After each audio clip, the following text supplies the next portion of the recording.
Welcome back to the Belief Lab. I'm Dr. Wendi Zimmer, and this is where belief meets research, strategy, and communication.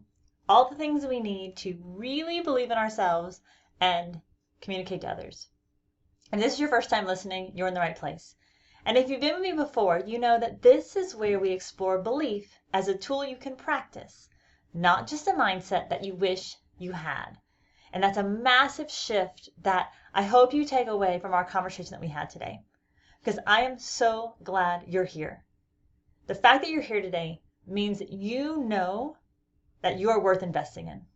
You are worthy of showing up for yourself and being the person that you deserve to be, even with all the other things that are going on in your life.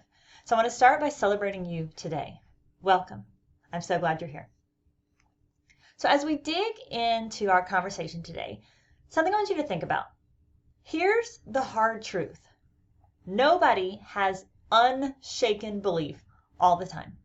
We all have moments where we are not necessarily sure of who we are, what we want. We don't always believe that we can accomplish everything that we set out to. And even the most successful leaders, athletes, entrepreneurs, people that you admire, think of those people in your head that you're like, wow, if only I could lead like them. If only I could communicate like them. If only I could believe in myself the way that they believe in themselves. They have moments when their confidence breaks. If you look up stories on people like Oprah or Brene Brown or Kobe Bryant or other leaders who have come and gone in the past, and when they talk about their leadership abilities and who they are and how they show up for themselves, often there's a conversation around when their confidence broke, when they didn't believe in themselves as much as they wanted to.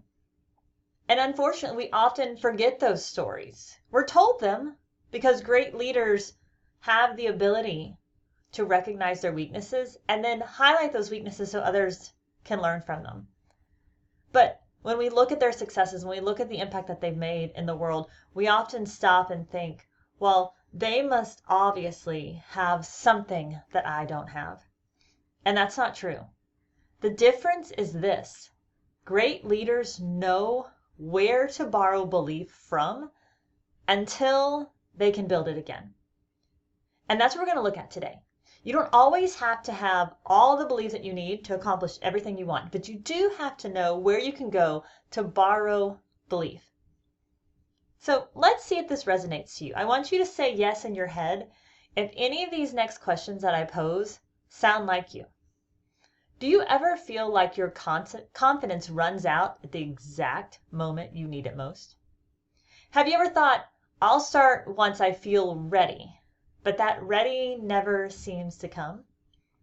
Do you sometimes need someone else's encouragement just to take that first step? Just one step. You think, if somebody could just show me I'm in the right direction, then I'll be confident. Do you find yourself shrinking? And not just who you are, but shrinking your communication when you're not sure you believe in yourself, even though you know what you have to say is valuable. And have you ever felt like if you could just borrow someone else's certainty, someone else's belief, someone else's confidence in the way they come across, that you would finally move forward? If you said yes to any of those questions, then this episode is for you. Because belief is not a solo project. It's not something that we're supposed to do by ourselves. It's built in relationship. It's spoken through word and it's transferred through trust. So that sounds like you. I'm so glad you're here. And if you know of someone who also struggles with thinking that belief is a solo project, that building belief is something that they have to do on their own, send this episode to them because belief is about all of us and they'll be so appreciative that you did. So I want to talk about 3 ways that we can borrow belief today. Those times when we don't necessarily have everything all together, we do not have the confidence and the belief that we want. And what do we do in those times? Instead of shrinking, instead of hiding, instead of being like, well, I'll try tomorrow or I'll take that first step tomorrow, what do we do instead? So the first thing that I want you to think about is that belief is contagious. Belief spreads the same way that our emotions do. It spreads through people and communication. So if you think about emotions, when you're around someone that's really, really happy, you tend to be happier. When you're around someone that is sad or going through a hard time, we often take in those emotions and we too feel sad. There's a reason that when we talk about friendships or relationships, people often tell you that you cannot find your happiness in other people. You cannot allow other people's bad moods to drag you down. But saying that is a lot easier than doing it. The reason we highlight the fact that other people's emotions can influence us so greatly is because we see it every day. And belief is the same way. Belief can spread the same way that emotions can. So sports psychology research tells us that athletes perform better when coaches use positive language. Positive language. Now, I'm not saying that coaches are never going to be constructive. That's a positive way of putting it, right? But when coaches use positive language, athletes perform better. And yes, there are one-off stories about people, say, famous coaches like Nick Saban or other coaches that are known for their more abrupt, bold way of communicating a message. But as a whole, athletes perform better when coaches use positive language. As a result, the entire team is elevated when one leader communicates belief. And if you actually dig down into the research, when the coach is not the person communicating belief, it's normally another leader, another player in the team that steps up and intervenes or fills that gap that the coach is not filling. And part of that is because mirror neurons, so in our brain, our brain mirrors the emotion of those around us.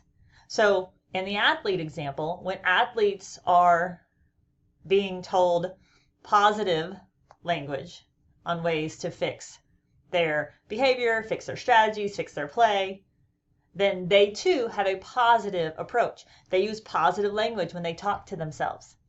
And we do the same thing. We do the same thing. There's a significant amount of research out there on the way we talk to children. And the adult language that are used with children becomes the language that children use with themselves. If it's constructive, if it's positive, if it's encouraging, then that's the language that children are going to adopt and the language they're going to use in their life. It's what's going to live rent-free in their head, if you've ever heard that term before. Where if children are always told negative comments and negative things about themselves, then that is what lives on repeat in their head. And the same thing, if you look at research on working with children, it's the same thing if we're always too positive. If we always say things like, wow, you did so great, even when students didn't, then the opposite is also true.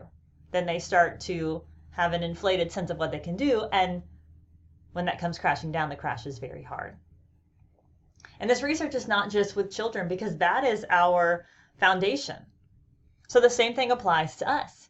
If we have grown up with people speaking negatively to us about who we are and what we can do, then that's the way we speak to ourselves. Where if people are speaking positively to us as children, then we speak positively to ourselves, or more often as adults. And obviously there's a lot of pieces that go into play there. But it's very true. It's very true. We get in this habit of speaking to ourselves the way that other people speak to us. And it's a difficult habit to break because our brains mirror the emotions of those around us. So this includes confidence and belief, and we've got to figure out a way to break that if the emotions we're mirroring are not the emotions that are going to serve us well. There was a Gallup poll that was done a couple of years ago, and what they found is that workers who feel their manager believes in them are 4.6 times more engaged in their job, because it's mirroring those emotions. When your employer comes to you and they're like, you're doing a great job and I believe in you and you are working on this project and I see how hard you're working, and their language mirrors belief, then as an employee, we're like, you know what, I can do this. I do believe in myself. I'm not going to give up. I want to work harder on this because someone believes in me. There was a leadership study done in 2019 where what they found was that teams led by encouraging leaders are 31% more productive. Gone are the days, you remember those days where we would talk about tough love and, I'm using these harsh words because it's good for you and you need to hear it and we need to have these honest conversations. And I'm not saying we should lie. That is not the message behind this. So please don't misunderstand me. We should still be honest. And we should not be incorporating toxic positivity, which if you're not familiar with toxic positivity, the idea behind toxic positivity is you create something good that's not. That's not what I'm talking about either. But what I'm talking about is taking a situation that you could frame in a way that helps people believe in themselves and encourages them to be successful is a much, much, much better approach than taking that same message and framing in a way that is more harsh, more focused on tough love. And it's a different way of thinking because it's not necessarily the way that things have always been done. But just because something's always been done that way doesn't mean it's the way that we should always do it. Belief doesn't just live in you. So recognize that. Again, it's not a solo endeavor. If you want to increase your self-belief, you have to recognize that it's transferred through tone, presence, and words, others, and your own. So when you surround yourself with belief-filled people, you borrow that energy, you borrow that confidence, even without realizing it. Even without realizing it. Because it is contagious. Belief is contagious. So choose carefully who you surround yourself with. That's my first challenge for you today. Since belief is contagious, let me start that over. Since belief is contagious, be careful who you surround yourself with. I encourage you this week to do an audit of the people around you. And think about what kind of energy are they putting off? Are they positive? Do they believe in themselves? Do they come across as confident but not cocky? Are they people who you would go to for advice? People that you would go to for moments when things are not going the way that you want them to? For empathy, for strength. And if so, fantastic. Continue to surround yourself with those people and be an encourager to them. But if you go through that audit and the opposite is true, and you're like, you know what, the people that I spend a great deal of my time around are negative. They speak negative words about themselves. They speak negative words about others. They don't believe in themselves. They're not very confident. Maybe it's time to reevaluate if those are the type of people that you need to be spending your time with. Because belief is contagious. So choose carefully who you catch it from. But here's the thing. Borrowed belief isn't meant to stay borrowed. You have to do something with it. So it's easy to say that belief is contagious. It's easy to say, I'm going to find some people in my life who have strong belief, have strong confidence. I'm going to mirror that in my life. If you need to, if you can't think of someone, please use me. Use me. Borrow my belief because I 100% believe in myself, but I also greatly believe in you. But that's just the first part. You can't just continue to borrow. You've got to do something with this. If you spent any time with me, either on social media or through this podcast, you know that I'm very action focused. We've got to involve action in everything that we do. So starting with that audit, who's around you, who is mirroring the type of belief that you want to have. That's action item number 1. But then we have to recognize, as my second point notes, that borrowed belief is fuel. It's not a crutch. It's not a crutch. Borrowed belief is like jumper cables. It gets you started, but you're the one that has to keep driving. You can't just keep turning off your car and expecting it to magically restart again.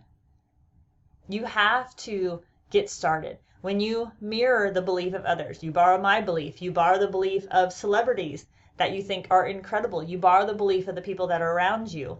That's what gets you started. Now, how are you going to take the action? Think about it like when you learned how to ride a bike. At first, someone else would steady the handlebars for you. That's the borrowed belief. But eventually, you had to start pedaling on your own.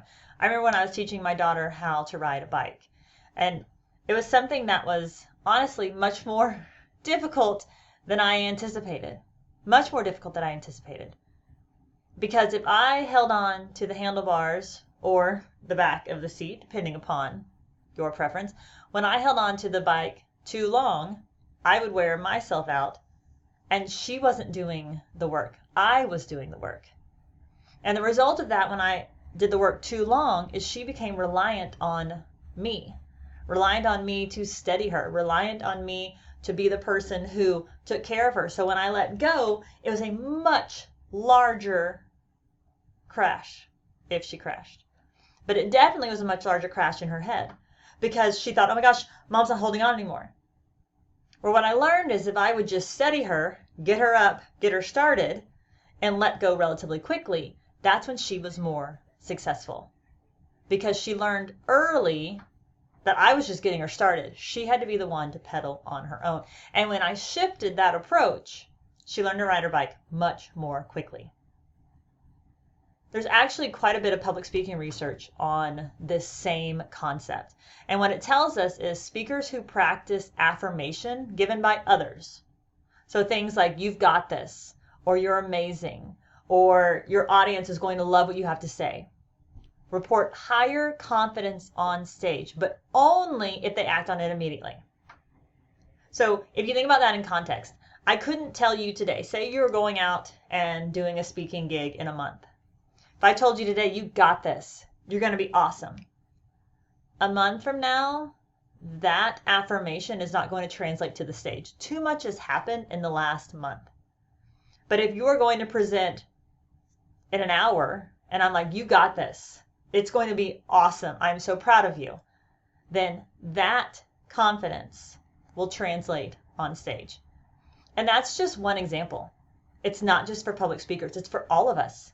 It's for all of us. So that belief that you borrow from others is step one.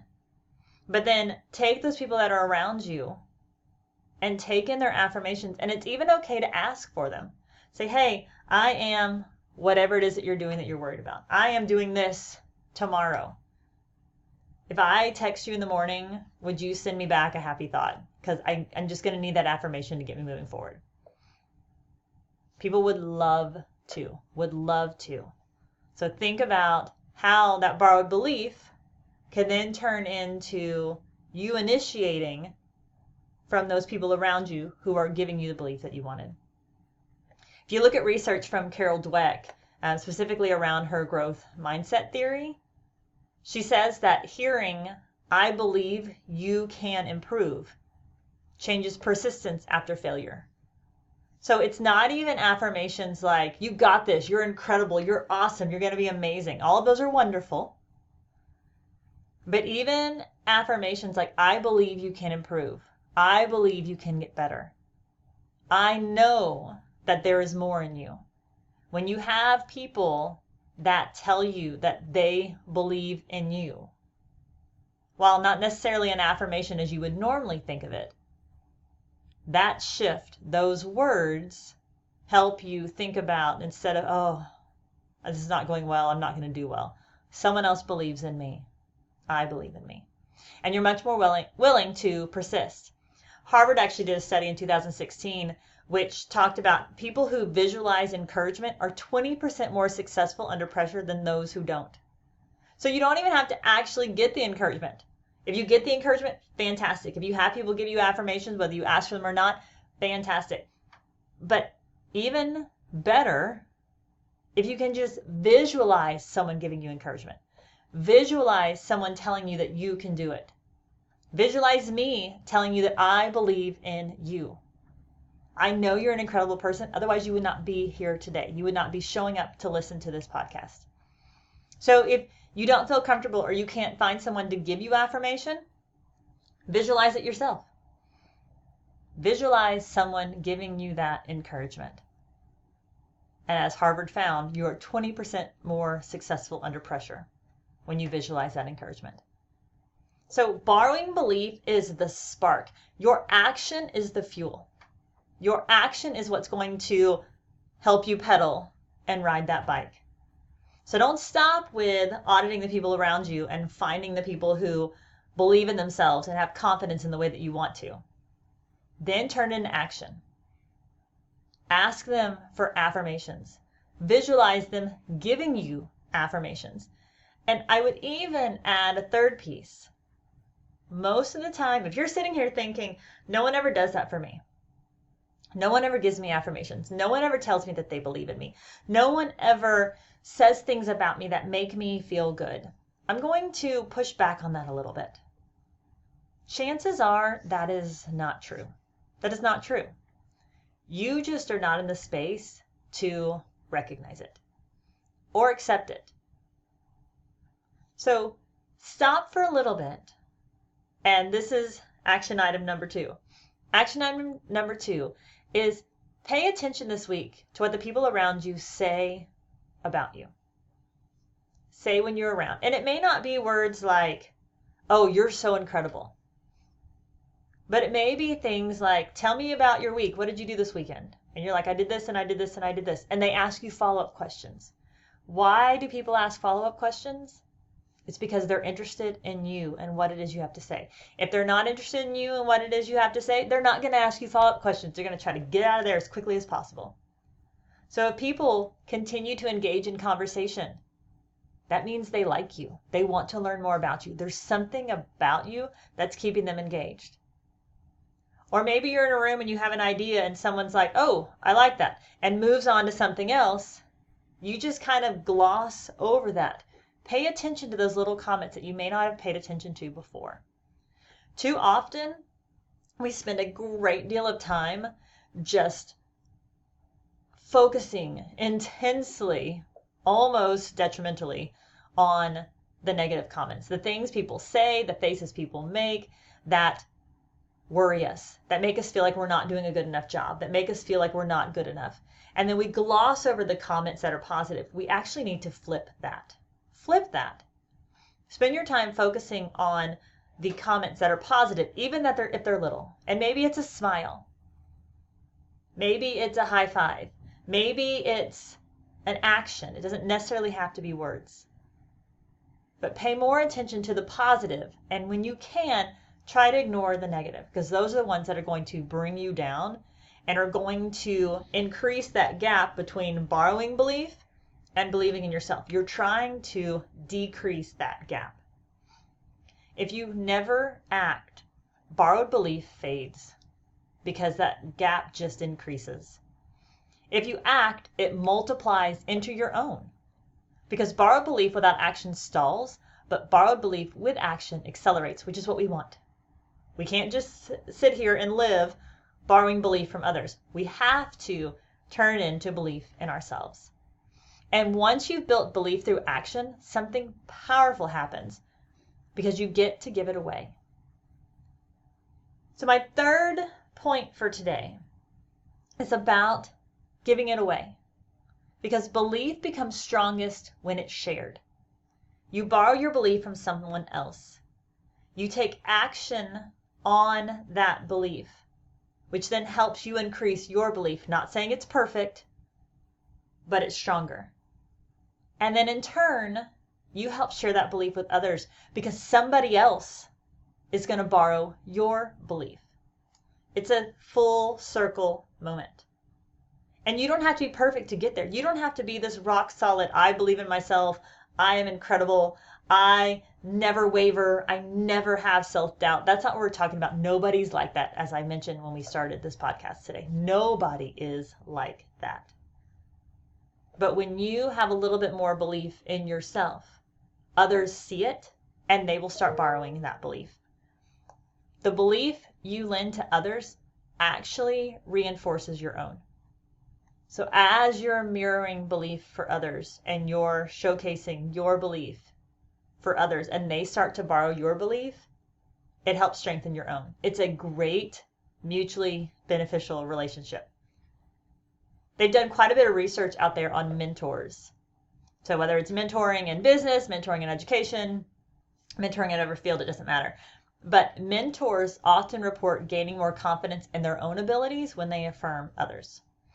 If you've ever been in a mentoring situation, you've experienced this yourself. Because as you're teaching others, as you're guiding others, as you're affirming others, it helps you believe in yourself more. It's a fantastic reason that people mentor, besides paying it forward. It's the same thing as many of us get more joy out of giving gifts than receiving gifts. Same concept. Because when you say, I believe in you, it strengthens you as much as it strengthens the person that you are saying it to. It anchors your own belief in that value. It anchors your belief in what it means to believe in someone and believe in yourself. If you've followed me for very long, I often will tell you I believe in you. Whether it's through a hashtag on my social media posts or when I deliver videos or through these podcasts. And I 100% mean it. I do believe in you. I believe in everything that you want and everything that you're capable of doing.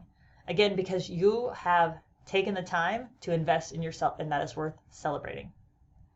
But I also say it because it's a reminder for myself. It's a reminder for myself. It's a lot easier, I'm going to be completely honest, it's a lot easier for me to believe in you than it is for me to believe in me.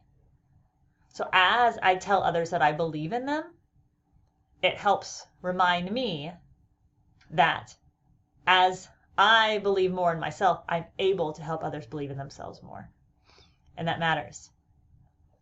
They did research in 2020 that showed that mentees with supportive mentors are 5 times more likely to mentor others. They're paying it forward. They're creating that ripple effect of belief. And part of that is because social support networks are one of the strongest predictors of resilience. When you have people around you, whether it's because you're mentoring them or it's a group of friends or people that you have at work, when you have support networks, then it's going to increase your resilience because of your increased belief. Lending belief to others is not just generosity. While it does make you feel good, I'm not going to lie, it's also identity building. Because every time you tell someone, I've got this, and they succeed, it deepens your own belief that courage matters. It deepens your own belief that words matter. That belief is not a solo endeavor. It is a group project that we all get to be a part of. Because the belief that you give away always comes back stronger. So belief, y'all. Belief is contagious. Borrowed belief is fuel that you must act on. And lending belief reinforces your own and creates a ripple effect. So I challenge you this week, borrow belief from someone else. It can be a mentor, a colleague, a friend, me, and then act on it immediately. Take one small step. You don't have to do something huge or outrageous. You can if you want. But one small step. And then before the week is over, lend belief to someone else by saying, I believe in you. I know you may think that's totally awkward. I don't know how I could ever possibly do that. Try it once. Try it once. Try it with someone who maybe you don't have to see every day. Or that you don't have a really, really strong relationship with. I know that sounds weird, but it's easier to give affirmations to people who you don't have a very strong, intimate relationship with. Try it today. And you'd be amazed at how it not only shifts their belief, but the impact on you is going to be incredible. And they deserve it, and so do you. If this episode reminded you that belief isn't meant to stay bottled up, please share it with someone else. Share it with someone who needs a belief boost today. Help us make belief not a solo effort. It matters. And don't forget to subscribe to my channel, leave a review, and come back next week for another strategy to reset your belief here in the Belief Lab. Because remember, belief spreads when it's shared. Borrow it, act on it, and then pass it on. I believe in you, and you deserve it.